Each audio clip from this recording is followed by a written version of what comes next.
In orthopedics, let's continue the supracondylar fracture of humerus.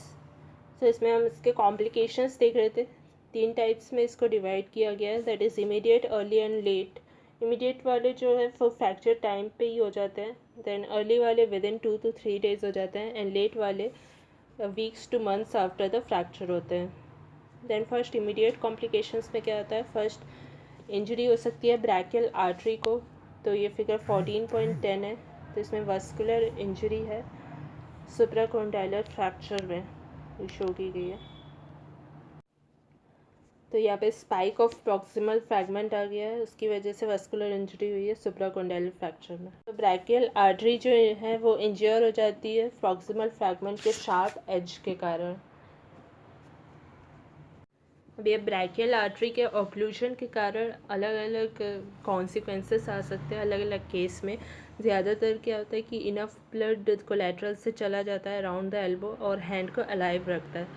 लेकिन flexor muscles जो होती है फोर आर्म की, वो इस्चीमिक डैमेज सफ़र कर सकती है एंड उसको वॉकमैन्स इस्चीमिया बोलते हैं. तो ट्रीटमेंट प्लान क्या होता है एक सुप्राकोंडाइलर फ्रैक्चर के लिए? एक अगर एब्सेंट पल्स है तो वो फ्लोचार्ट 14.2 में है. तो ये सुप्राकोंडाइलर फ्रैक्चर हुआ है एंड रेडियल पल्स एब्सेंट है, तो इसमें इमीडिएट फ्लोज रिडक्शन किया जाता है. एंड पल्स या तो रिटर्न कर सकती है with in 1 hour, and pulse हो सकता है रिटर्न ना करे. तो अगर 1 hour में रिटर्न कर जाती है तो मेंटेन करना होता है इन slab for 48 hours and proper reduction करके फिर ट्रीट किया जाता है किसी दूसरे सुप्राकोंडाइलर फ्रैक्चर की तरह. एंड अगर पल्स रिटर्न नहीं होती है तो ये देखना होता है कैपिलरी सर्कुलेशन अच्छा है या नहीं है. तो कैपिलरी सर्कुलेशन अगर अच्छा है तो स्लैब को रखते हैं अंडर द क्लोज सुपरविजन. तो 2 चीज़ें फिर हो सकती है, सर्कुलेशन या तो इम्प्रूव करेगा या तो डिटीरिएट करेगा.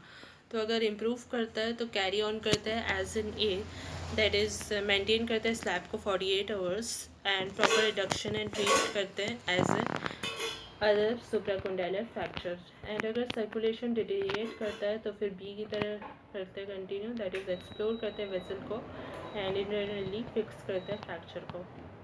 एंड अगर कैपिलरी सर्कुलेशन पहले से ही पुअर है तो अगेन उसमें वही है, एक्सप्लोर करना वेसल को एंड इंटरनली फिक्स करना फ्रैक्चर को. तो यहाँ पे एक ओपन सुप्राकोंडाइलर फ्रैक्चर अगर एब्सेंट पल्स के साथ है तो wound debridement and exploration of vessel perform किया जाता है एंड फ्रैक्चर को फिक्स किया जाता है इंटरनली प्राइमरी प्रोसीजर की तरह. देन इमीडिएट कॉम्प्लिकेशंस में सेकेंड इंजरी टू नर्व्स हो सकती है. तो नर्व्स में injury median nerve most commonly injured nerve होती है एंड रेडियल नर्व भी कभी कभी अफेक्टेड होती है. देन इमीडिएट के बाद सेकेंड है अर्ली कॉम्प्लिकेशंस. तो इसमें वॉकमैन्स इस्चीमिया है. वॉकमैन्स इस्चीमिया का फर्स्ट इंट्रोडक्शन हम देखते हैं. देन सेकेंड इसकी पैथोलॉजी है, पैथोफिजियोलॉजी. थर्ड डायग्नोसिस है एंड फोर्थ ट्रीटमेंट है. तो फर्स्ट वॉकमैन्स इस्चीमिया होता क्या है? ये इस्चीमिक इंजरी होती है मसल्स एंड नर्व्स को अगर flexor compartment of four arm की इंजरी हो जाती है तो, एंड ये ब्रैकियल आर्टरी की ऑक्लूजन के कारण होता है. So Volkmann's ischaemia is ischaemic injury to muscles and nerves of flexor compartment of forearm due to brachial artery occlusion. Then second pathophysiology क्या होता है? इसका डिमिनिश ब्लड सप्लाई जाता है फ्लेक्सर मसल्स को और ये सप्लाई होती है इंटरऑशियस आर्टरी से. जो मसल सप्लाई होती है जो कि ब्रांच होती है ब्रैकियल आर्टरी की, वो सबसे ज़्यादा ससेप्टेबल होती है इस्चेमिक डैमेज के लिए क्योंकि ये एंड आर्टरी होती है. और एंड आर्टरी मतलब क्या? ये ऐसी आर्टरी होती है जिसकी कोई कोलैटरल जॉइंट नहीं होता है जिसमें. तो मोस्ट कॉमनली जो अफेक्टेड मसल्स होती है वो flexor pollicis longus and flexor digitorum profundis का मीडियल हाफ होता है एंड इससे मसल इस्चीमिया हो जाता है जिससे कि कंपार्टमेंट सिंड्रोम भी हो सकता है. देन थर्ड डायग्नोसिस है इसका. तो first forearm pain plus finger movement की इनएबिलिटी आ जाती है. तो ये कंप्लेन लेके आता है चाइल्ड एंड इस्चीमिक पेन ज़्यादा सिवियर होता है फ्रैक्चर पेन से. देन सेकेंड स्ट्रेच पेन आता है. तो flexor aspect of forearm में कंप्लेन होती है पेन की जब फिंगर एक्सटेंड किए जाती है passively. Then third swelling plus numbness आ जाती है. तो फिंगर्स के ऊपर ये होता है. देन फोर्थ टेंडरनेस आ जाती है अगर फोर आर्म मसल्स को हम प्रेस करते हैं तो। दैन फिफ्थ इसका ट्रीटमेंट कैसे होता है वॉकमैन सिस्टीमिया का। तो हाईएस्ट ऑर्डर की इमरजेंसी होती है ये। फर्स्ट एक्सटर्नल स्प्लिंट्स या बैंडेजेस से ट्रीट किया जाता है ये, जो कंस्ट्रक्शन कॉज करते हैं उसको रिमूव किया जाता है। दैन सेकेंड फोर आर्म को एलिवेट किया जाता है और चाइल्ड को इनक्रेज करते हैं फिंगर्स को मूव करने। दैन थर्ड अर्जेंट डिकम्प्रेशन करते हैं फैसियोटोमी से। तो अगर कोई इम्प्रूवमेंट नहीं होता है 2 घंटों के अंदर तो फिर अर्जेंट डिकम्प्रेशन किया जाता है टाइट कंपार्टमेंट का। तो फैशियोटोमी से करते हैं। फैशियोटोमी मतलब क्या होता है कि डीप फेशिया जो है वो कवर कर रहा है जो फोर आर्म की फ्लेक्सर मसल्स को, उसको स्लिट करते हैं उसके पूरे लेंथ में। देन थर्ड लेट कॉम्प्लिकेशंस होता है। तो फर्स्ट इसमें मैल यूनियन आएगा, सेकेंड मायोसाइटिस ओसिफिकेंस आएगा, देन थर्ड आएगा वॉकमैन्स इस्चेमिक कॉन्ट्रैक्चर। तो फर्स्ट मैल यूनियन में क्यूबिटस वेरस डिफॉर्मिटी हो सकता है। क्यूबिटस वेरस डिफॉर्मिटी क्या होता है, इसका कॉज होता है फ्रैक्चर का मैल यूनियन। ये इसका डायग्राम है, इसको गन स्टॉक डिफॉर्मिटी भी बोलते हैं। तो इसमें फ्रैक्चर यूनाइट कर जाता है डिस्टल फ्रैगमेंट से और मीडियली टिल्ट हो जाता है और इंटरनल रोटेशन में रहता है। तो मैल यूनियन हो सकता है या तो क्योंकि फेलियर हो गया अच्छे रिडक्शन के लिए, या फिर डिस्प्लेसमेंट हो गया फ्रैक्चर का विद इन द प्लास्टर। इसको गन स्टॉक डिफॉर्मिटी भी बोलते हैं। फ्रैक्चर फ्रैगमेंट फिर यूनाइट कर जाता है एक्सेसिव बैकवर्ड टिल्ट के साथ, जिससे कि एल्बो में हाइपर एक्सटेंशन होता है और फ्लेक्शन का लिमिटेशन होता है, यानी एल्बो का जो आर्क ऑफ मूवमेंट है वो चेंज हो जाता है। तो ये गन स्टॉक डिफॉर्मिटी भी बोलते हैं इसको। इसका ट्रीटमेंट क्या होता है, माइल्ड में कोई रिक्वायर्ड नहीं होता है ट्रीटमेंट, पर अगर बैडली डिफॉर्म्ड है तो फिर फ्रेंच ऑस्टियोटोमी करना होता है। तो ये कॉस्मेटिक प्रॉब्लम हो जाती है cubitus varus deformity, and functional impairment उतना नहीं होता है। अगर बैडली डिफॉर्म्ड एल्बो है तो उसको करेक्ट करना होता है। एंड ट्रीटमेंट सुप्राकोंडाइलर करेक्टिस ऑस्टियोटोमी या फ्रेंच ऑस्टियोटोमी होता है। देन नेक्स्ट मायोसाइटिस ओसिफिकेंस है। तो इसका इंट्रोडक्शन एंड ट्रीटमेंट 2 हेडिंग्स रहेंगी।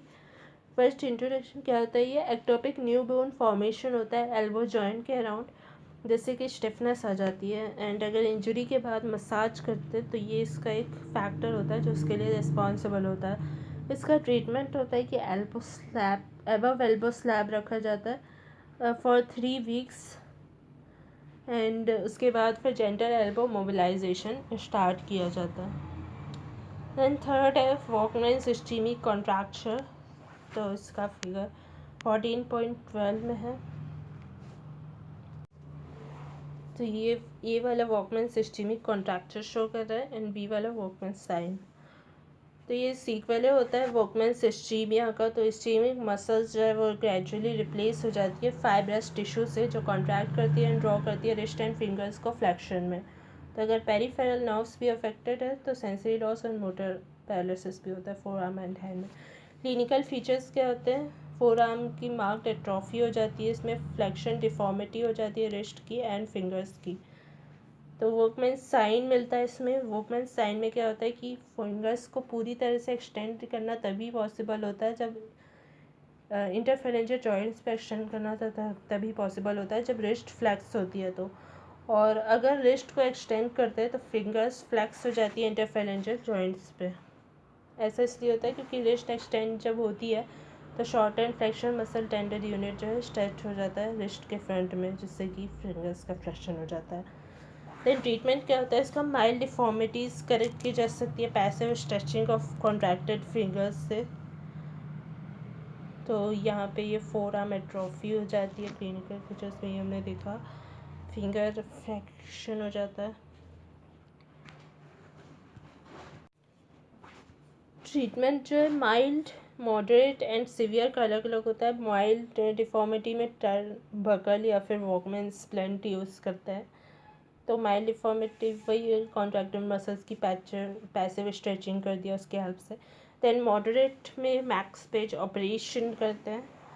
तो इसमें एक सॉफ्ट टिश्यू स्लाइडिंग ऑपरेशन ये होता है जहाँ पे फ्लेक्सर मसल्स रिलीज दी जाती है अपनी ओरिजिन से मीडियल कॉन्डाइनल अल्ना से। तो वहाँ से डिक्रीज कर दी जाती है। दैन सीवियर डिफॉर्मिटी में बोन ऑपरेशन करते हैं एंड इसमें इन्वॉल्व होता है फोर आर्म बोन्स की शॉर्टनिंग एंड कार्पल बोन का एक्सेशन। तो ये सारी चीज़ें इन्वॉल्व होती है। तो ये था supracondylar fracture of humerus. Thanks for watching.